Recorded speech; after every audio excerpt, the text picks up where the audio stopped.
මේ සතියේ කියවලා ඉවර කරේ මොඩල් කියන පොත. ඉතින් මොඩල් කියන්නේ 18+ පොතක්. ඉතින් 18+ කට්ටියට තමයි මේක වඩාත්ම සුදුසු කියවන්න. වඩාත්ම නෙමෙයි කොහොමද සුදුසු අවුරුදු 18ට වැඩි අයට කියවන්න මේක. තේරෙනවද? මොකද්ද මේ කියන්නේ? ඔව්. හොල්මන් චරිතය මේ පොත ඇතුලේ ජීවත් වෙනවා. ඉතින් මේ පොත ලියලා තියෙන්නේ කාංචනා කුඹුරේ ගෙදර. මේක අහස ප්‍රකාශනයක්.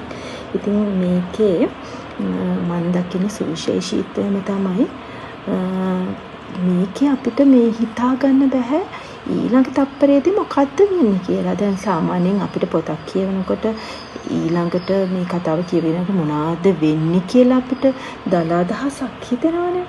නමුත් මේ කාංචනාගේ මේ පොතේදී ඊළඟට වෙන්නේ අපි බිඳුවක්වත් හිතන්නේ නැති දෙයක්.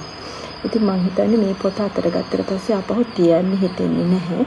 ඒත් එක්කම මේ ජීවත් වෙන මේ චරිත මේ දැන් ළඟ ඉන්නවා කියලා හිතන තත්ත්වයකට ඇති වෙනවා. ඉතින් පරිස්සමෙන් කියවන්නේ. ඉතින් ඔය රැට වෙලා කියවන්න නම් එපාති.